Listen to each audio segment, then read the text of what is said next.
የክርስቶስ ኢየሱስ ደም ያለ ሕያው እግዚአብሔርን ለማምለክ ከሞተ ሥራ ህሊናችሁን ምን አድርጎታል አለ አንጽቶታል። አየው አምልኮ ላይ ነው የሚሰፋው መለኮታዊ የሆነው ህልውናው ላይ ነው የሚሰፋን። የክርስቶስ ኢየሱስ ደም ከሚበላ ከሚጠጣ ውጪ አምልኮ ውስጥ ነው የሚከተው። ህሊናችሁን ያነጻውና ያጥፋውና ምንም አይነት ነውር የሆነ ነገር እንዳይሰማ በደል የሆነ ነገር እንዳይሰማ ከህሊናህ ላይ ኃጢአት የሚባለውን ዕውቀት ያጠፋውና በእግዚአብሔር ፊት ግን አምላክ ያደርጋል። ህሊና ልብ ከፍርድ ይወጣና አምላኪ ብቻ ነው የሚሆን። ከሞተ ሥራ ይወጣና እግዚአብሔርን ማምለክ ላይ ይቆማል። ከሞተ ሥራ የክርስቶስ ደም ምን ያደርጋቸዋል? ሕያው እግዚአብሔርን ለማምለክ ህሊናችሁን ምን ያደርገዋል? ያጥበዋል። ህሊናችንን የሚያጥብ ከሚበላ ከማይጠጣ እርስ በርስ ካለ ፉክቻ የሚያወጣ የክርስቶስ ኢየሱስ ደም ነው።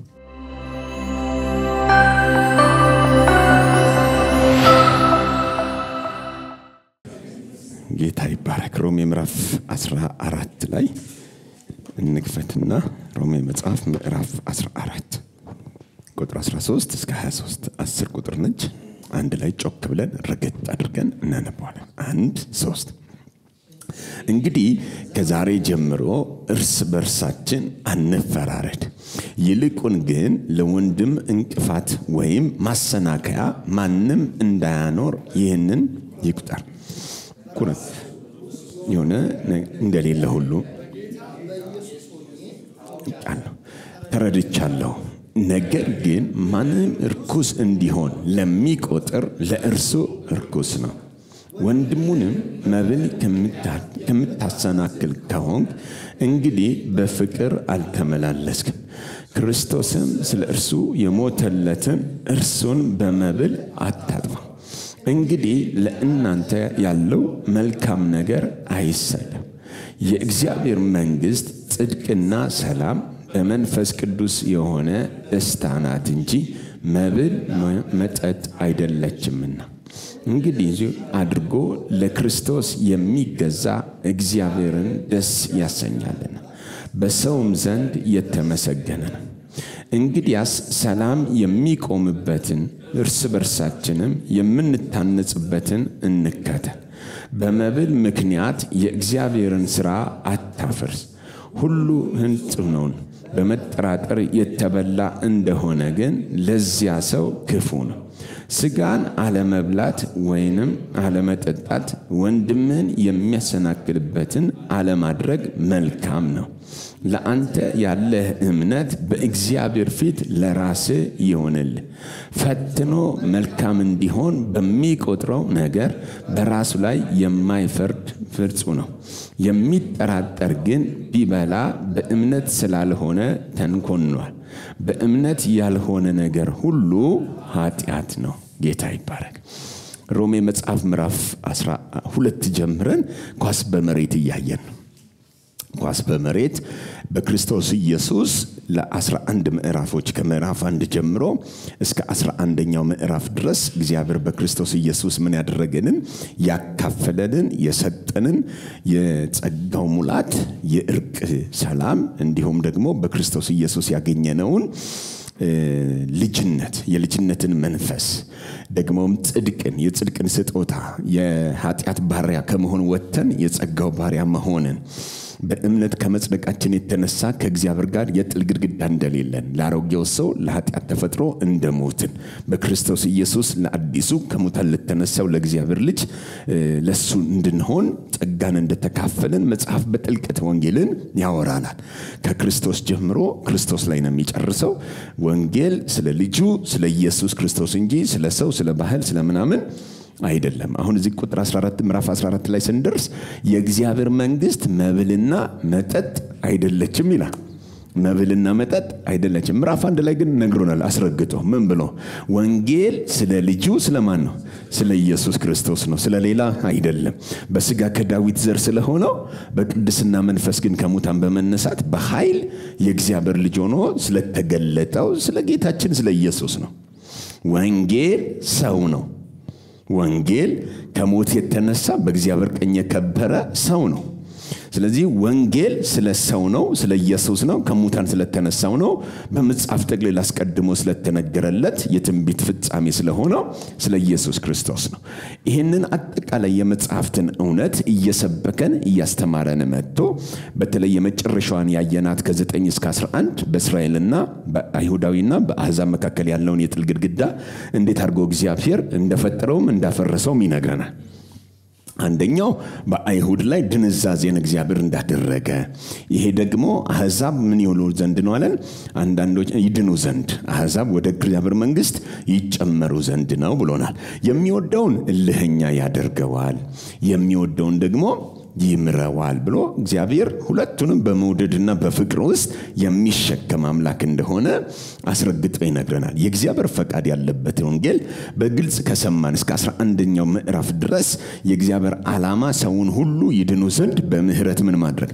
መዝጋትና መቀበል እንደሆነ አስረግጦ ነግሮን ከእንግዲህስ ወዲህ ነው የሚለን ከቁጥር 12 በኋላ ከምዕራፍ 12 በኋላ የአይምሮአችንን በማደስ 11ዱ ምዕራፍ ከገባን እንዴት አድርገን ወንጌሉን በዚህ ምድር ደግሞ መጓዝ እንዳለብን ወይ መኖር እንዳለብን ይነግረናል የመጀመሪያዎቹ 11 ምዕራፎች አንደኛው በዋነኝነት እግዚአብሔር ጋር ባለን እርቅና ሰላም ከራሳችን ጋር ባለን እርቅና ሰላም ላይ ነው ትኩረቱ ከምዕራፍ 12 በኋላ ግን አጠገባችን ካሉ ከሌላኛው ሰው ጋር ያለን የማህበራዊ ወይም በምድር ላይ ያለ የክርስቶስን ሕይወት ለሌሎች ምን እናደርግበት የምናካፍልበትን ነገር ነው የሚያስቀምጥልን የሮሜ መጽሐፍ እንግዲህ አሁን በአይምሮአችሁ መንፈስ ምን በሉ ታደሱ እንጂ ይሄንን ዓለም አትምሰሉ ብሎናል በመምሰል በዚህ ዓለም ሲስተም ውስጥ እንዳንቀመጥ በአስተሳሰባችን ግን ምን እንድንወጣና እግዚአብሔር እንደሚያየን እንደሚያቀን እንደሚያስበን ራሳችንን እንድናይ እንድናስብ እንድናውቅ ይጠቁመናል ከዚህ የተነሳ ማሰብ ከሚገባው በላይ ማንንም ሰው ምን እንዳያስብ ይላል ስለዚህ ማሰብ የሚገባን አለ ማሰብ ደግሞ ከሚገባን በላይ ማሰብ የሌለብን ነገር አለ ማሰብ ከሚገባው በላይ አያስብ ሲል እግዚአብሔር በክርስቶስ ከሰጠ አንተን ካደረገ ከዛ ውጪ ከሌላው እንድትበልጥ አድርገህ ራስን አታስብ በትዕቢት አትነፋ ተወጥረ እንዳትሞት አሜን በትዕቢት ተነፍተህ እንዳትሞት ማሰብ የሚገባህን እግዚአብሔር የሰጠን በክርስቶስ ያለን አይደንቲቲ ብቻ ምን በል አስብ ጸጋም ካለ እግዚአብሔር እንደሰጠው ጸጋ መጠን ምን ይበል ያገልግል እምነት አለ እግዚአብሔር እንደሰጠ የእምነት መጠን ምን በል ያገልግል እንጂ አንደኛው በሌላው ላይ አይኮፈስ የተለየ ስፔሻል ሜጀር ዋን አድርጎ ራሱን ምን አይበል አይውቅጠር በእግዚአብሔር ፈቃድ ውስጥ ግን ለሌሎች መቆረስ ይሆንልን ነው የሚለው ይሄን ያወራ እንግዲህ ምዕራፍ 14 ላይ ስንደርስ የምዕራፍ 14 ምዕራፍ 15 ባለፈው ሳምንት ነግሬያችኋለሁ ከህሊና ጋር ምን የሚያደርግ ነው የሚገናኝ ጉዳይ ነው የሚያወራው በህሊናችን ከልጅነት ባደግንበት እድገት ውስጥ የሚፈጠር በአስተሳሰባችን በህሊናችን የተፈጠረ ነውር የሆነና ነውር ያልሆነ የሚበላና የማይበላ የሚጠጣና የማይጠጣ የሚባሉ እንትኖች አሉ በባህላችን ያደግንበታል ለምሳሌ ወደ አረብ ሀገራት ምናምን ሄደን ብናይ ዶሮዛ ክብሯን አታለች እንላለን እኛ ኢትዮጵያውያን ክብሯን አታለች የምንለው ለምንድነው አሮስት ሆና ስናያት በየመንገዱ ስትጠበስ ስናያት እንዴት እንዲሆናል እናለን ምክንያቱም እዚህ ለምርነው ምን አይነት ስለሆነ ሽንኩርት አቁላልተን ልቡ እስኪጠፋ ድረስ በርበሬ ተደርጎበት ዶሮ የሚባለው እሱ ካልሆነ ሌላ ነገር ዶሮ አይደለም ትንሽ አሁን እየለመርን ነው እንጂ ዶሮ አይደለም ሌላ ከሆነ ስለዚህ ባደግንበት ለኛ ዶሮ ይሄኛው ነው እነሱ ደግሞ ባደጉበት ለነሱ ዶሮ ያኛው ነው የኛን ደግሞ ብናሳያቸውና ቢያዩ ያማችኋል ወይ ሰላም ናችሁ ወይ እንደዚህ ርድብን እስኪል ውስጥ ያለው ኮንቴንት ሁሉ ደብዛው እስኪጠፋ ድረስ የምታሹትና የምታቃጥሉት ምን ነክቷችሁ ነው ምን ሆናችሁ ነው ብለው ይላሉ እነሱ በእኛ ይገረማሉ እኛ ደግሞ በማን እንገረማለን በእነሱ እንገረማለን ለምንድነው የምንገረመው ለኛ ትክክሉ የትኛው ስለሆነ አሁን ይዘነው ያደግነው ትክክል ነው ብለን ያመንነው በየበዓሉም በየምኑም እየተሰራልን ከቅድም ከአያቶቻችን ጀምሮ እየተዋረደ የመጣ ነው የተላለፈልን መልእክት ነው ከኛ ጋር ከልጅነት ስላደገ ደግሞ ትክክል ነው አሁን በአይሁዳዊና በአሕዛብ መካከል ይሄን የተፈጠረው አይሁዳዊ የሚበላና የማይበላ ምግቦችን በዘሌዋውያን መጽሐፍ ላይ ተሰጥቶታል የሚበላው የሚያመሰኳና የማያመሰኳ ሸኮናው ድፍን የሆነ ክፍት የሆነ የሚበሉትን ከማይበሉት ነውሩን ከትክክለኛው እግዚአብሔር ምን አድርጎላቸዋል? እንስሳቶችን ለይቶላቸዋል። የሚበላና የማይበላ ተቀምጧል። አህዛብ ጋር ደግሞ ስትመጡ አህዛብ የሚበላ የማይበላ ያቅልህን ሁሉ ነገር ምን ብሏል? ለአህዛብ ተፈቅዷል። አይሁዳዊ ደግሞ የተከለከላቸው ምግቦች አሉ። ሁለቱም ቸርች መጡ። አሁን የተቸገሩት ቸርች ሲመጡ ያኛው ሁሉ ተፈቅዶለታል። ይሄኛው ደግሞ ተቆጥቦ ነው ያደገው። ስርዓት ባለው መንገድ በህግ ቀንበር ውስጥ ያደገ ነው። የሚበላና የማይበላ ሁለቱም ቸርች ላይ ሲቀመጡ ከመካከል አንዳንድ የክርስቶስ ነፃነት የገባቸው አይሁዳውያን አረድሜ ለኢየሱስ አንጣባከ መላፍ ነው እንጂ እንደሚባል ነገር የለም ይላል። አይሁዳዊ ነበር በድሮ። በክርስቶስ ኢየሱስ አዲስ ፍጥረት ከሆነ በኋላ ገባውና የእግዚአብሔር ነፃነት የተሰጠው ድል ገባውና ያንን የአባቶችን ቀንበር ያስወገደልኝ ወንጌልማ ስሙ ይባረክ ብሎ የማይበላውን በህግ መብላት ይጀምራል። አህዛብ እሱ በመብላቱ ሰርፕራይዝ አይሆኑም፣ ምክንያቱም እነሱም እየበሉት ስለሆነ። ነገር ግን የሱ አይነት አይሁዳዊ የሆነ ህጉንና ስርዓቱን የሚጠብቅ ከልጅነቱ ነውር ነው ብሎ የሚያምን በመካከላቸው ግን አለ ወንድሙ ነው እሱ። ይሄኛው በነፃነት ሲበላ ያኛው ምን ያደርጋል? ይሰናከል ነበር። ከነዚህ ጋር ነው ተደምሬ 23 ሚሊዮን ጴንጤ ምናምን 33 አልሆንም የሚል አለ። ግን መስፈርቱ ምንድነው? ለሱ ነውር ነው ብሎ የሚያምነውን ነገር ሌላኛው ሲያደርግ ስላየን ብቻ። ስለዚህ ከልጅነት ባለ እድገታችን ውስጥ በነፍሳችን የተቀመጠ ትክክልና ስህተት የሚል ዛፍ አለ። የእውቀት ዛፍ ይባላል። ወደ ኤደን ገነት ልወስዳችሁ ነው። በኤደን ገነት እግዚአብሔር ሁለት ዛፎችን አስቀምጦ ነበር። አንደኛው የህይወት ዛፍ ነው። አንደኛው ደግሞ ክፉና ደጉን የምታሳውቅ የእውቀት ምንድናት? ኦኬ ዛፏ ራሱ ሁለት ነገሮችን ነው የምትሰጠው ለሰው። ክፉና ምኑን? ደግ የሆነውን ነገር የምንለይበት የእውቀት ምንድናት? ዛፍ ነች። ደግሞ አንደኛው ዛፍ ደግሞ የህይወት ምንድነው? ዛፍ። የህይወት ዛፍ አለ፣ ደግሞ የእውቀት ዛፍ አለ። የእውቀትን ዛፍ እግዚአብሔር ምን አትበልን ያለው? አትብላ ነበር ያለው። በበላህ ቀን ምን ትሆናለህ? ሞትን ትሞታለህ። እንዲበላ አልፈለገም እግዚአብሔር። በበላህ ቀን ግን ምን ትሆናለህ? ሞትን ትሞታለህ። በአዳም ውስጥ የእውቀት ዛፍ ባልነበረበት ሰዓት ከንጽጽር ህይወት ከመልካም ተነስቶ ክፉ፣ ክፉ ተነስቶ መልካም፣ ከብርሃን ተነስቶ ጨለማ፣ ከጨለማ ተነስቶ ብርሃን የሚባል ዕውቀት የለውም። ያነበረው ህይወት ብቻ ነው።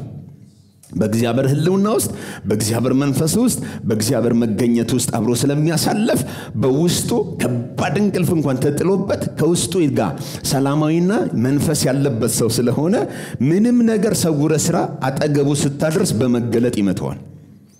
ሻርፕ ሹተር ነበር። ሜጀር ዋን አጥንቷ ካጥንቴ ስጋዋ ከስጋዬ የችማ ሴት ትባል የኔ ናት አምጣ ያለው ሔዋንን ሰርቶ ሲያመጣ ከርቀት አይቶ ነው። ስትሰራ ግን እሱ ከባድ እንቅልፍ ውስጥ ነበር። አያውቅም ነበር ከባድ እንቅልፍ እኩል ይሆናል ከባድ ሞት። ልክ እንደ ሞት ነው ከባድ እንቅልፍ ነው ማለት። በሰመመንም እያያል ነበር። ምን እንደተከናወነ እንኳን አያውቅም። እንደ ማደንዘሻ ከጎኑ አጥንት ወስዷላ። ስለዚህ ጠባሳይተውም እግዚአብሔር ኦፕሬሽን ሲሰራ አሜን ጠባሳይተውም እሱና በመልክቱ ከዚህ ነው ያወጣት ምናምን አይደለም ያለው። በእንዳያት ነው መገለጥ የመጣለት። ራቁታቸውን ነበሩ ደግሞ አይተፋፈ ራቁቱን ሆኖ እንኳን ራቁቱን እንደሆነ ምን አይልም ነበር። አያ የእውቀት ዛፍ ከሌለ የምታቀው ነገር የእግዚአብሔር ብቻ ይሆናል። ማሳካቲካስ ከኔ ጋር እንድትሆኑ ፈልጋል። የእውቀት ዛፍ ውስጥ ያለ ሰውና የሌለ ሰው እኩል አይደለም። የእውቀት ዛፍ ሁሉ ጊዜ ከራሱ ጋር ሌሎችን ያያል። ከአንዱ ምን ያደርጋል? ያነጻጽራል። ሚዛናዊ ነው አኗኗሩ። እንዲህ ከሆነልኝ እንዲያደርጋለሁ፣ እንዲህ ካደረኩኝ እንዲያገኛለሁ፣ እንዲህ ከሰራው እንዲህ እቀበላለሁ የሚል የእውቀት ዛፍ ባህሪ አለ። ለምሳሌ ከጸለይኩኝ አስለቅቃለሁ፣ የእውቀት ዛፍ ነው። አልሰማም። እግዚአብሔርስ እንዲያው የሰጠንን ነው የሚለው። ሃሌሉያ። ያለኛ ኢቭን አልነበርንም፣ በስጋ እንኳን አልተወለድንም። በክርስቶስ መስቀል እንዲያው የሰጠን የዘላለም ነው ሕይወት አለ፣ የእግዚአብሔር ቸርነት አለ፣ ጸጋው አለ። ነገር ግን የእውቀት ዛፍ በህሊናችን ላይ የሰጠችን ምን ስላለች ትክክልና ስተት የሚል ዕውቀት ስላለ የሰዎች ኑሮ የሰዎች ድርጊት የሰዎች ምልልስ በትክክልና በስተት አንጻራዊነት ላይ የተሞላ ነው። አሁንም በዚህ በሮሜ ቤተክርስቲያን ውስጥ የተፈጠረው ይቺ የዕውቀት ዛፍ አልሞተችም ነበርና መንቀሳቀስ ጀመረች። ለምን? እግዚአብሔር በዘላለም ዕውቀቱ ወይም በፈቃዱ ውስጥ የዕውቀትን ዛፍ አትብላ ሲለው ለሰው ምን ስለማይል ነው? ስለማይጠቅመው። በበላህ ቀን ሞትን ምን ትላለህ? ትሞታለህ ነበር ያለው። የቆላስይስ መጽሐፍ ላይ ጳውሎስ መጥቶ ምን አለ? በሐሳባችን ጠላቶች ነበርን አለ። ልክ የዕውቀትን ዛፍ ስንበላ በሐሳብ ነው ማን ላይ ጠላት የሆነው? እግዚአብሔር ላይ በተቃራኒ መቆም ጀመረ። ሰው ራቁቱን ነበር። ራቁቱን እንደሆነ ምን አይልም አያውቅም ነበር። ልክ የዛፏን ፍሬ ሲበላስ ራቁቱን እንደሆነ አወቀ።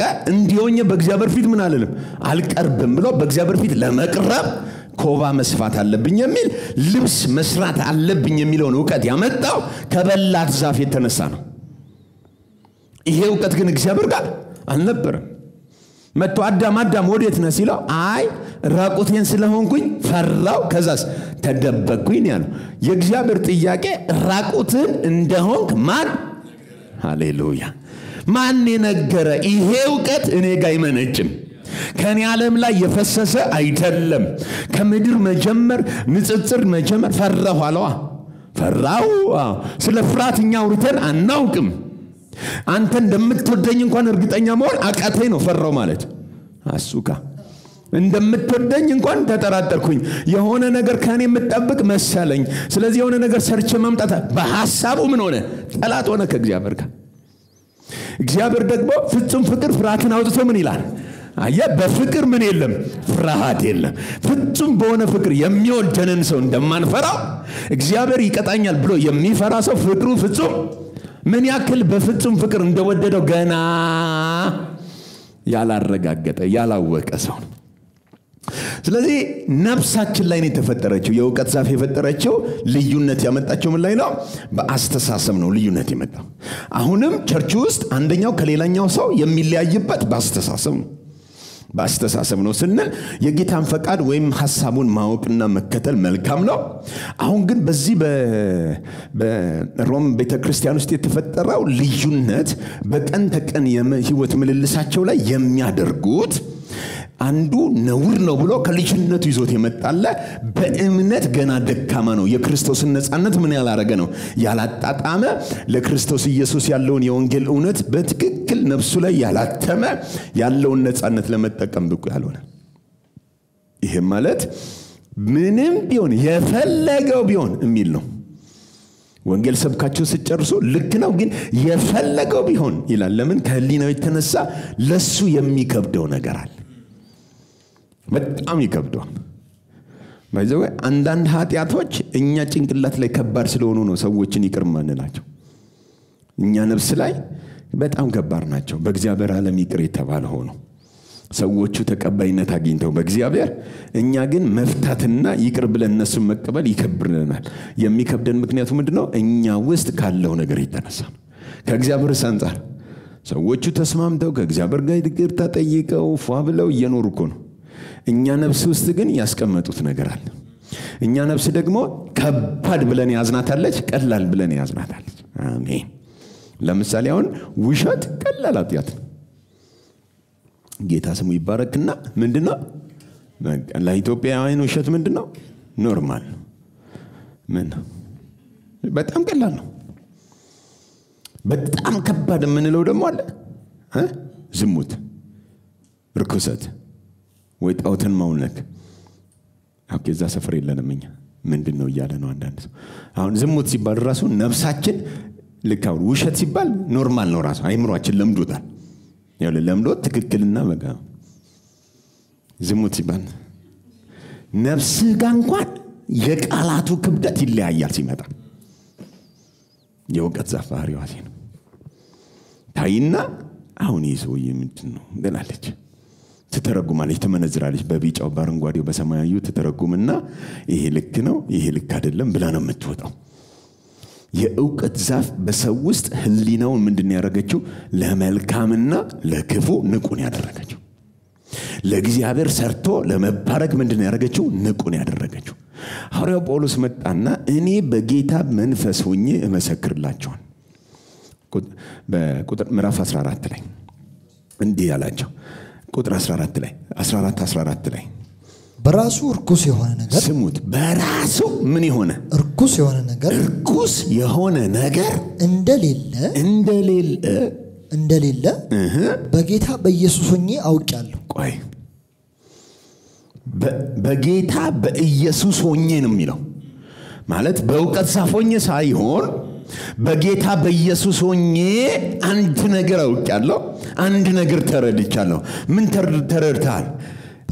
በራሱ ክፉ ምን የሆነ በራሱ ክፉ የሆነ ነገር እንደሌለ ምንም አይነት ነገር በራሱ ክፉ እንዳልሆነ ምን ብያለሁ? አውቃለሁ። ሁሉ ተፈቅዶልኛል ይላል አንደኛ ቆሮንቶስ ምዕራፍ 6 ላይ ሁሉ ተፈቅዶልኛል፣ ሁሉ ግን ምን አይንም አይጠቅመኝም። አሁንም በራሱ ክፉ የሆነ ነገር እንደሌለ በጌታ ሆኜ አውቃለሁ፣ ደግሞ ተረድቻለሁ። ነገር ግን ምትላለች ነገር ግን ምንድነው? አፍራሽ ነው። አውቃለሁ እኔ ተረድቻለሁ እኔ ኃይል አለኝ እኔ መልካም ነው ለኔ ምንም ችግር የለበትም። በራሱ ክፉ የሆነ ነገር ወይም ደግሞ ነውር የሆነ ነገር እንደሌለ በጌታ ሆኜ አውቃለሁ፣ በጌታ ሆኜ ተረድቻለሁ። የእግዚአብሔር ሐሳብ በሰዎች ዘንድ ያለው ፈቃዱ አንዳች ነውር የሆነ ክፉ የሆነ ነገር እንዳለ የለም አይቼዋለሁ አለ። በጌታ ሆኜ ነው ያየሁትና ያወቅኩት የተረዳሁት በጌታ ሆኜ ተረድቻለሁ። በራሱ ምን የሆነ እንደሌለ ክፉ እርኩስ የሆነ ነገር እንደሌለ አውቃለሁ። ግን እርኩስ ነው ብለው ግን የሚያስቡ ሰዎች አሉ። እኔ ግን በጌታ ሆኜ ሳየው ምንም ነገር እርኩስ የለም።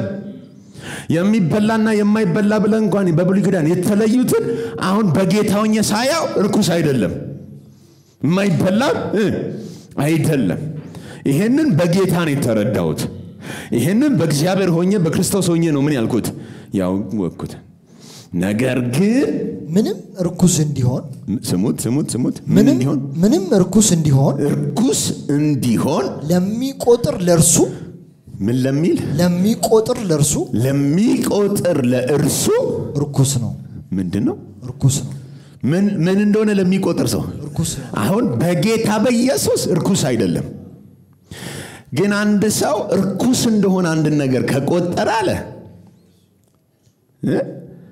ለእርሱ ምንድነው? ኦኬ እርኩስ እንደሆነ ለሚቆጥር ሰው ምንድነው?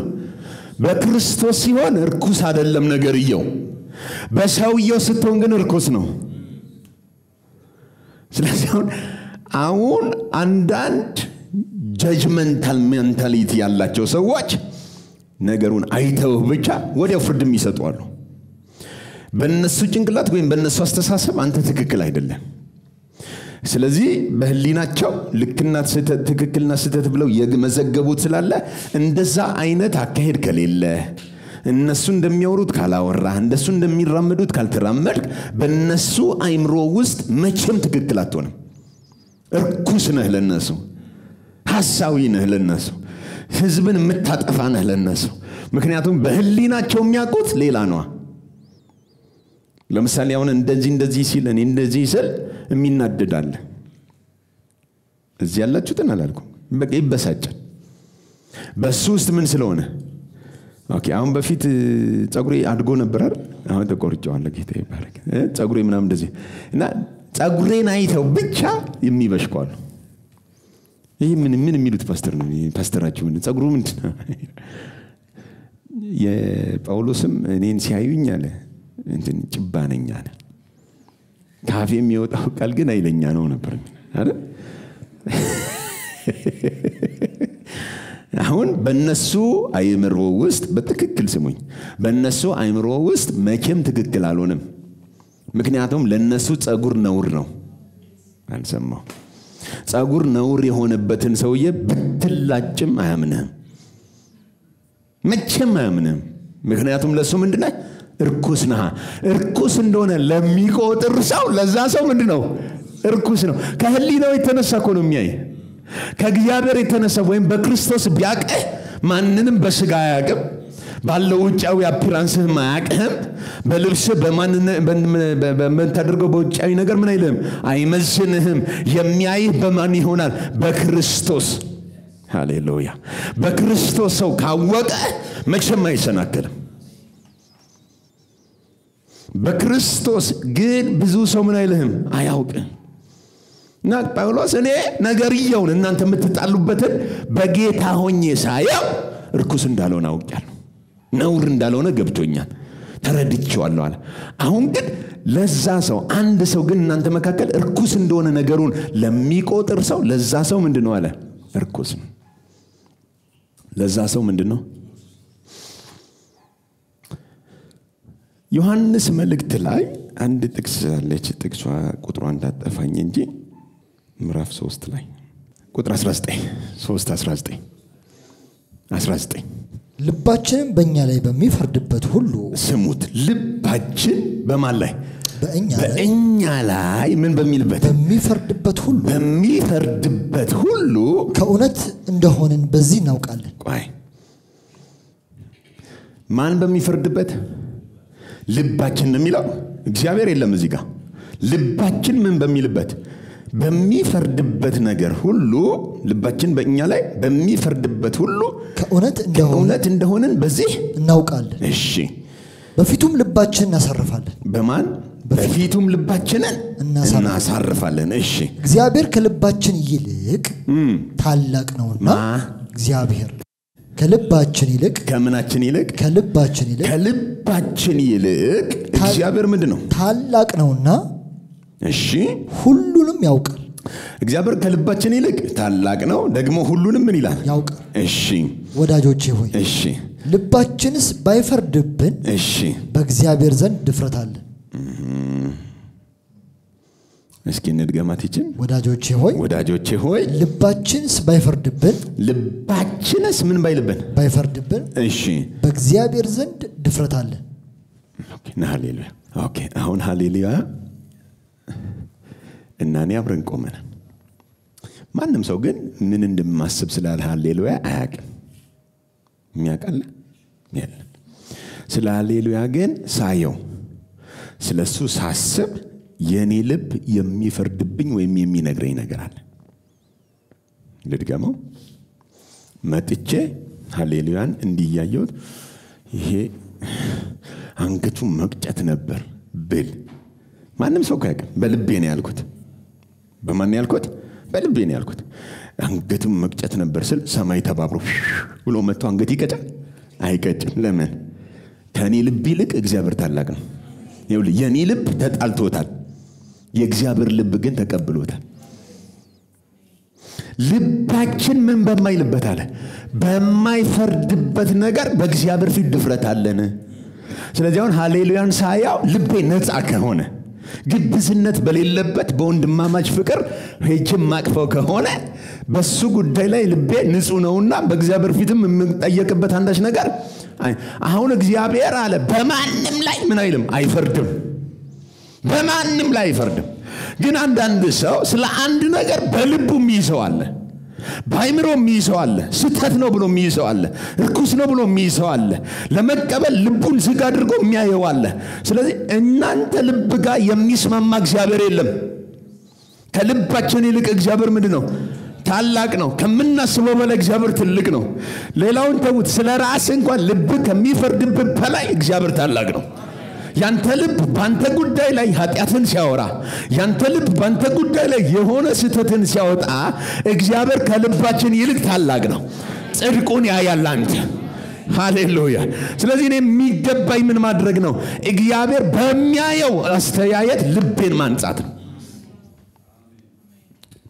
ንጹህ ነው ሄሎ አሁን አንዳንዱ አለ እርኩስ እንደሆነ ለሚያስብ ሰው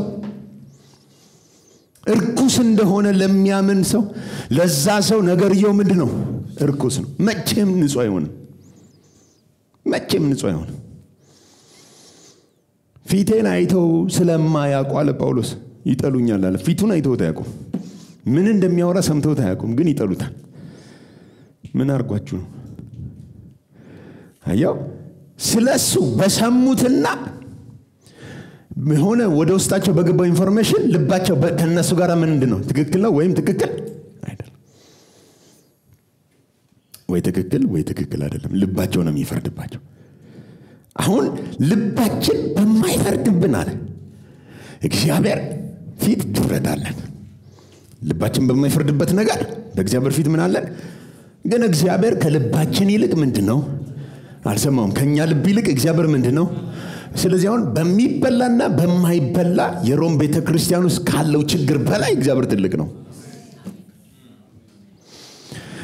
ከትክክልና ከስህተት ያለፈ ከእውቀት ዛፍ በላይ እግዚአብሔር ትልቅ ነው ከሁኔታ ተነስቶ ሌላውን ጀጅ ማድረግ ትክክል ነው ብዬ ካመንኩ ተነስቼ ሌላውን ስህተት ነው ብዬ ካመንኩ ተነስቼ ትክክል ማድረግ ይሄ የንጽጽር ህይወት የጀመረው አለን ከእውቀት ዛፍ ነው በህሊናችን ነው እርኩስ እንደሆነ የምናስበው መጥፎ እንደሆነ የምናስበው በጌታ በኢየሱስ ክርስቶስ ሲሆን ግን በምግብ ጉዳይ ላይ ቀጥቅጥ ነው የሚለው አንድስ እንኳን እርኩስ የሆነ ነገር የለም አንተ አመስግነ ሃሌሉያ ብለህ ትበላለህ ምንም ችግር የለውም ንጹህ ነው ሁሉም ያሳማም በለው የእባብም በለው የውሻም በለው የአህያም በለው የምንም በለው አትብሉ አሁን ስጠራቸው ሁሉ ሰዎች ፍግጋል አሁን ስጠራቸው ብቻ ማለት ነው ምግቡ ቢመጣ ደግሞ ምን ልንነው እንደምንችል አስቡት ሳይመጡ በስም እንዲከሆነን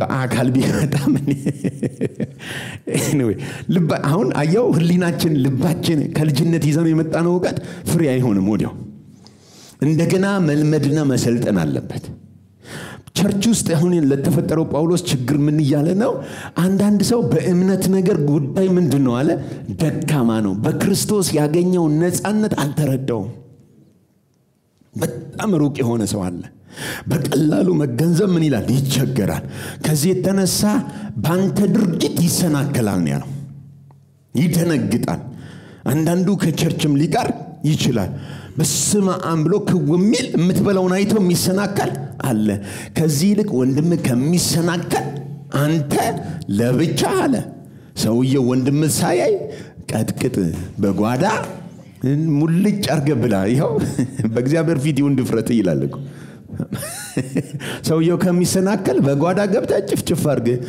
ሰውየው ፊት ግን ሽሮና አትክልት ብቻ የሚበላ ምሳለ ውስጥስ ቁርጡንም ብላ ምንም ብላ አንተ ደስ ያሰኘን ሰውነት ደስ ያተሰምትሰኝበትን ምን ብላ ችግር የለውም ነው ይያለ ያለው ግን ይሄ ነገር ነውር እንደሆነ ያሰበ ከምትበላው የተነሳ አንተን ማጣት የሚፈልግ ባንተ ላይ ፍርድ የሚያመጣ ከሆነ ወንድም ተሰናክሎ ወንድምን የምታጣው ከሆነ የወንድምነት ፍቅር የክርስቶስ ደም የገዛው ቤተሰብ ይበልጣል ከምትበላው እሱን ነው የምትበላው ነገር በማንኛው በጓዳም መብላት ትችላለህ ነው ለምን ወንድምን ታጣዋለህ ምክንያቱም ያኔ ፐብሊክሊ ሁሉንም ነገር በጋራ ሲያለ የሚያደርገው አንዳንዱ እየተሰናከለ ይወድቅ ነበር ና የምግብ ነገር በጣም ያስጨንቃቸዋል ኢሹ ሆኖ ይከራከራል ይበላል አይበላም ይጠጣል አይጠጣም ይያሉ በጣም የሚጨንቅ ወሬ ሲያወሩ ጳውሎስ ጻፈላቸው እንደዚህ ብሎ የእግዚአብሔር መንግስት እኮ የእናንተ ሆድ ጋር አይደለችም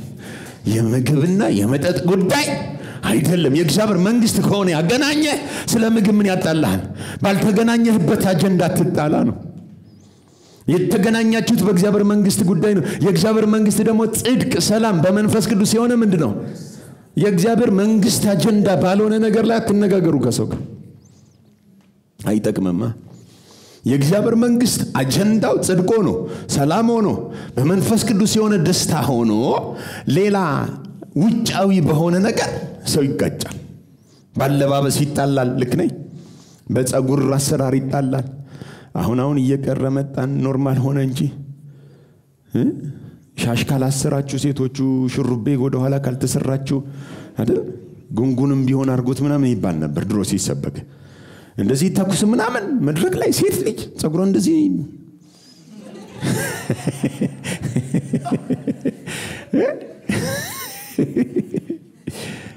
አይታሰብ አመጣውት ና የሴት ልጅ ያለው ያውቀዋል እንዴት እንደሱ አታድርጉ ነው ጳውሎስ አሁን ትግሎ ያኔ ይደረግ ነበር ብዙ ዘመን ይሰበክ ነበር ወንዶች ሴቶች ወንድ ልብስ እየለበሳችሁ ምናምን ሲባል እግዚአብሔር መልካም ነው ጸሎት ይሰማል ቶሎ መለስ የሁሉንም ፓስተሮች ሚስት ሱሪ አልብሱ አሁን ያ ጸሎት የለም ግን በፊት ይባል ነበር በሌቭሉ ያኔ ነውር ነበር በጣም የሚያስነውር ጭፍግግ የሚል ሴት ልጅ ሱሪ ለብሳ ከመጣች ከቸርች ሁሉ እንድትወጣ የሚያደርግ ነበር ትምህርቱ ዘመን አመጣች ሱሪ እየለበሳችሁ ነው ከዛ ሱሪ የለበሱ ሴቶች ቁርጭ ባሉበት ቤተክርስቲያን ውስጥ ምድሪቷ ስንጥቅ ብላ ብትውጣቸው ደስተኛ ናቸው ጫው ነው የሚሆኑት ወዲያው ምክንያቱም ሱሪ ለብሳችሁ መጣችሁ ሲል ሁሉም የለበሰው ጋር ነው የሚዞረው ምን ያረገን ነው አዌርነስ እየሰጠስ ነው እና ነውር ነበር ያኔ አሁን ግን ኖርማል ነው አሁን ኖርማል ሆኖ እኮ አይደለም ያኔም ስተት ሆኖ እኮ አይደለም ለህሊናችን ግን አዲስ ነገር ለመቀበል ከው ነው የምንለው አሁን ግን ለመር ነው አንድ ሲል ከዛ ሁለት ከዛ ሶስት እያለ በየገበያው በየቡቲኩ ተሰቅሎም ስናየው ቸርች ስናየው አዲስ አይሆንም ቡቲክ ላይ ያያየን ነው ልክ ነኝ ኖርማል ሆነ ተለመደ አሁን ሴት ልጅ ሱሪ ለብሳ ብትመጣ ችግር የለብንም ዋይ ሜካፕ ያረጋችሁ ይባል ነበር አሁንስ ማአት ነበርኮ የሜካፕ አሰራር ብሎ ሰው ሜካፕ እንዳይጠቀም ያልተወራው ወሬ ያለኝ አልሰማችሁ ከህፃን ልጅ እንትን አንጀት ነው የሚሰራው እዚህ ላይ ስትቀባኮ ስንት ህፃን ልጅ እየገደልክ እንደሆነ አታውቅም ምናምን ይባላል ሰውን ውሃ ለማድረግ አስተዋውሳለሁ ስልክ የገባ ጊዜ ብቻውን የሚያወራ ሰይጣን መጣ ተብሎ ቸርች ሲገሰጽ ብቻቸውን የሚያስወራ ሰይጣን መጥቶ ስልክ እኮ ነው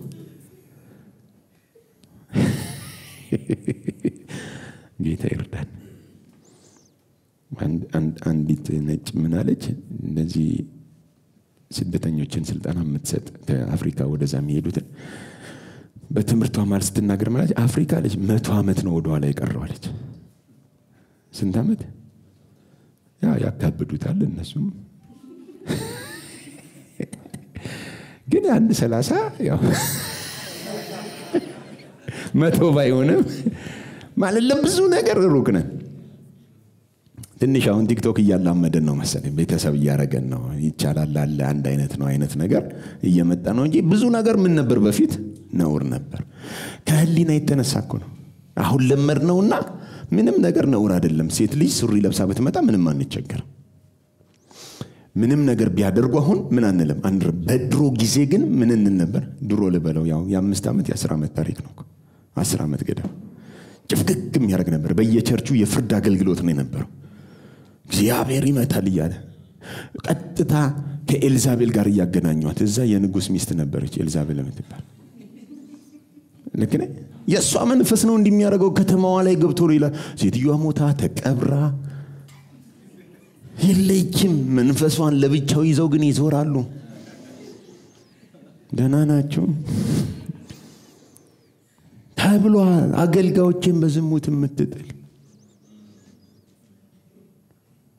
ይሄ የህሊና ኮቀሳ ነው አንዳንዱ አገልጋይ ደግሞ ሱሪ ለበሰ ሴት መንገድ ላይ አይቶ ነው ወደ መድረክ የወጣውና በኢየሱስ ስም ኤልዛቤል መንፈስ ይያለ ስለወጣ ትምርቱን እዛ ጋር ያረጋዋል ማለት ነው ኤኒዌይ ህሊና የመጨረሻ የህይወታችሁ ጠላት ቢኖር ህሊናችሁ ነው ጳውሎስ ለዕብራውያን ሰዎች ሲጽፍ የክርስቶስ ኢየሱስ ደም ነው ያለን ሕያው እግዚአብሔርን ለማምለክ ከሞተ ስራ ህሊናችሁን ምን አርጎታል አለ አንጽቶታል አየው አምልኮ ላይ ነው የሚሰፋው መለኮታዊ የሆነው ህልውናው ላይ ነው የሚሰፋን የክርስቶስ ኢየሱስ ደም ከሚበላ ከሚጠጣ ውጪ አምልኮ ውስጥ ነው የሚከተው ህሊናችሁን ያነጻውና ያጥፋውና ምንም አይነት ነውር የሆነ ነገር እንዳይሰማ በደል የሆነ ነገር እንዳይሰማ ከህሊናህ ላይ ኃጢአት የሚባለውን ዕውቀት ያጠፋውና በእግዚአብሔር ፊት ግን አምላክ ያደርጋል ሃሌሉያ ለምሳሌ ፕራክቲስ አድርጉት ህይወታችሁ ላይ በየቀኑ ጧት ተነስተ እኔ እግዚአብሔር ልጅ ነኝ ሃሌሉያ ድል ነሳለሁ የሚለውን ተውትና እኔ በክርስቶስ ኢየሱስ መስቀል አብሬ ተሰቅያለሁ አሁን እኔ ሕያው ሆኜ አልኖርም ክርስቶስ ግን በእኔ ሕያው ሆኖ ይሄንን ልክ ኮንፌስ ያደረጋችሁ ቀንም ስታገኝ ማታም እድሉን ትዝባለ ቁጥር አውጁት ሲላያችሁ ላይ ይሄን ያወጃችሁ ስትመጡ የክርስቶስ አይምሮ የእናንተን አይምሮ ሽፍት ያረገ እየተቆጣጠረው ይመጣና ኃጢአት መስራት ሁሉ ትዝ አይልም ወይኔ አልሰራም እንዴ ሰርተ ሊሆን ይችላል እኮ ግን ህሊና ልብ ከፍርድ ይወጣና አምላኪ ብቻ ነው የሚሆነው ከሞተ ስራ ይወጣና እግዚአብሔርን ማምለክ ላይ ይቆማል ከሞተ ስራ የክርስቶስ ደም ምን ያደርጋቸዋል ሕያው እግዚአብሔርን ለማምለክ ህሊናችሁን ምን ያደርገዋል ያጥበዋል ህሊናችንን የሚያጥብ ከሚበላ ከማይጠጣ ከርስ በርስ ካለ ፉክቻ የሚያወጣ የክርስቶስ ኢየሱስ ደም ነው ጳውሎስ ለዚህ መልስ አድርጎ ሲያስቀምጥ የእግዚአብሔር መንግስት የጽድቅ የሰላም የመንፈስ ቅዱስ ደስታ እንጂ የመብልና የመጠጥ ጉዳይ አይደለችም ስለዚህ በመብል ወይም በመጠጥ ጉዳይ ላይ ምን አትበሉ አትጣሉ አለ ለምን ቁጥር 5 ጀምር 14:5 ይህ ሰው አንድ ቀን ከሌላ ቀን እንዲሻል ያስባል ይሄ የሚበላ ማይበላ ብሎ የሚያስበው ሰው አንዱ ቀን ከሌላው ቀን ምን እንዲሻል እንደሚሻል አድርጎ ያስባል አያችሁት ሰውየው ነው የሚያስበው እሺ ያ ግን ቀን ሁሉ አንድ እንደሆነ ያስባል አንደኛው ሁሉም ቀን አንድ አይነት ነው ብሎ ያስባል አንደኛው ደግሞ አይደለም ስፔሻል ቀኖች አሉ ብሎ ያስባል እሺ ያንዳንዱ በገዛው አእምሮ አጥብቆ ይረዳ አሁን ማሰብህ ችግር የለውም ማለት ግን የምታምነውን ነገር የምታስበውን ነገር ከማውራት በፊት አንተ ራስህ አጥብቀህ ምን በለው ተረዳው የምትለውን ነገር ገብቶ ተረድተው ለሌሎች እንድታስረዳ እያንዳንዱ ሰው በገዛ አእምሮ አጥብቆ ምን ይበል ይረዳ የምናምነውን ነገር አጥብቆ መረዳት በጥልቀት መረዳት ከውስጣችን ጋር የተዋሃደ ዕውቀት እንዲሆን ስንናገርም ስናስብም ስናወራም ሎጂካሊ በገዛ አእምሮ ምን ይበላል አጥብቆ ይረዳው በትክክል ይረዳው ሲያወራም እንትን እንዳይላ የሚያምታታው እንዳይሆን አጥብቆ ምን ይበል ይረዳ ከዛስ ቀንን የሚያከብር ቀንን ምን የሚያከብር አለ በዓላታችን የሚያከብር አለ እሺ ለጌታ ብሎ ያከብራል ለማን ብሎ ያከብራል ለጌታ ነገርየው እኮ ለጌታ ነው ለጌታ ብሎ ያከብራል የሚያከብረው ለማን ብሎ ነው የሚያከብረው ለጌታ እሺ የሚበላም እግዚአብሔርን ያመሰግናልና ኦኬ የሚበላው ደግሞ እግዚአብሔርን ምን ይላል ያመሰግናል እሺ ለጌታ ብሎ ይበላል ይኸውልህ የሚያከብር አለ የሚበላ አለ የሚያከብረው ለጌታ ብሎ ያከብራል የሚበላው ለማን ብሎ ለጌታ ብሎ ይበላል እሺ የማይበላም ለጌታ ብሎ አይበላም የማይበላውም ደግሞ ለማን ብሎ አይበላም ለጌታ ብሎ ይበላል አይደንቅም ሁሉም ለማን ብለው ነው የሚያስቡት አሁን ለጌታ ነው ብለው ነው የሚያስቡት ሲያስቡ ለጌታ ነው ግን የምታስበው ለጌታ ነው ያልከውን ነገር አጥብቀህ ምን በል ያለው በገዛ አእምሮ ይረዳ ቀንን የሚያከብር ለጌታ ብሎ ያከብራል ቀንን ማያከብር ለጌታ ብሎ አያከብርም ምግቡ ተፈቅዶልኛል ብሎ የሚጨረግድ ለጌታ ብሎ ይጨረግዳል የማይጨረግድ ደግሞ ለጌታ ብሎ ምን አይንም አይጨረግድም ወይም አይበላም ሁለቱም ሞቲቫቸው ማን ነው ጌታ የሚለው ነው ስለዚህ አሁን በክርስቶስ አካል ውስጥ ያለ የመረዳት ልዩነት ነው ያለው ነገር ግን የሚያደርጉት ነገር ሁሉ ምን ላይ ነው የቆመው ሞቲቫቸው ለጌታ ብሎ ነው እኔ ለጌታ ብዬ አልበላም ይላል አንደኛው ደግሞ ለጌታ ብዬ እበላለሁ ይላል በጌታ በኢየሱስ ክርስቶስ ስም ተፈቅዶልኛል ብሎም ይበላል አንዱ ደግሞ በጌታ በኢየሱስ ክርስቶስ ስም አልበላም ለጌታ ብዬ አልበላም ይላል አንዳንዱ ከብሉይ ኪዳን የሚጠቅሳል በንጉሱ ምዕድ ላለመርከስ እነ ብልጣሶር ምን አሉ አለ ለጌታ ብለው ምን አሉ እምቢ አሉ የንጉሱ ማዕድ አብረው ቀርበው ላለመርከስ ስለዚህ እኔ ለጌታዬ ስል ምን አልልም በሳምንት ስፔሻል ቀን የሚያከብራሉ አሁንም ቸርች ውስጥ ነው የማወራው አንድ ቀን ወይ በሳምንት አንድ ቀን ወይ ሁለት ቀን ወይ ደግሞ በወር ስፔሻል ቀን የጌታ ልቻቸው ከጌታ ጋር ብቻ የሚያሳልፉባት በጾም በጸሎት የሚቆዩባት ወይም የዛች ቀን ላይ ስራ የማይሰሩ ለጌታ ብለው ነው አንዳንዱ ደግሞ ሁሉም ቀን አንድ አይነት ነው ሁሉም ቀን ለጌታና መልካለው የምን የብቻው የቅድስና ምንድነው ለብቻው ቀን መቀደስ ምንድነው ብሎ ደግሞ የሚያደርጋለ ሁለቱም ግን ለጌታ ብለው ምን ይላሉ ሲያደርጉ የሚያደርጉት ለጌታ ነው ስለዚህ አሁን አንደኛው በሌላኛው ላይ ምን አይበልን ያለን አሁን በእምነት ብርቱ የሆነው ቀኖች ዋጋ እንደሌላቸው የገባው ሰው ቀን የሚያከብረውን አይፍረድበት ደከመብህ አይደለ መረዳት አልቻለም አይደል አሁንም ሰንበት አከብራለሁ ይያለ አይደለ የሆነ ጉዳይ ያፈጸመ አይደለ ተወው ለማን ነው የሚያደርገው ለጌታ ብሎ ስለሚያደርገው ደክሟል ብለ የምታስበውን ያንን ሰውዬ እግዚአብሔር ደግሞ ምን ሊለው ይችላል አለ ሊያቆመው ይችላል ማለት መረዳት ይሰጠውና እንዳንተ የሚያስብበት ቃል ይመጣል አንተ ፈርደ ጨርሳል ግን አንተ በላው ላይ ትንቢት ተናግራል አይጠቅምም ብለሃል ወይ የሆነ ነገር ተናግረህበታል ልክ አይደለህም ብለኸዋል ሰድበኸዋል ወይም ረግመኸዋል ወይም ደግሞ ፈርደህ ጨርሳል የፈረድክበትን ሰውዬ እግዚአብሔር ሊያቆመው ምን ይላል ስንት ዓመት ሙሉ ቸርች ውስጥ ቁጭ ብለህ ምን እየሰራ ነው አትነብብ አትሰማ አትልይ ይሄ ነገር አይገባ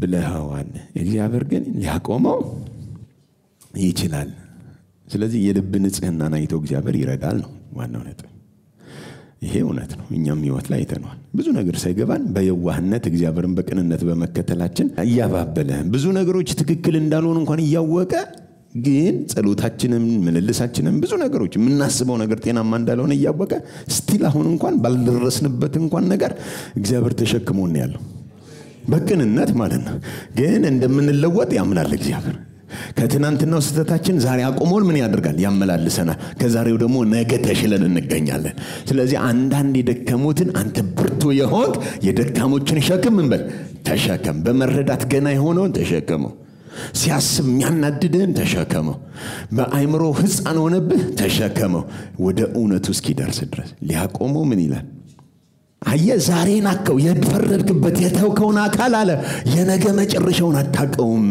ስለዚህ በሌላው ላይ አትፍረድ ጸልይለት ባርከው በእምነትና አንተ በደረስክበት የሚሰናከል ከሆነ ፍቅር አስቀድም ተደበቅ በጓዳ ተምትም ምግብህን ማረግ የምትፈልገውን ሁሉ በውስጥ ጨርስ ከወንድምህ ጋር ግን እንዳይሰናከልብህ በፍቅር ተመላለስ እሱ ገና ነው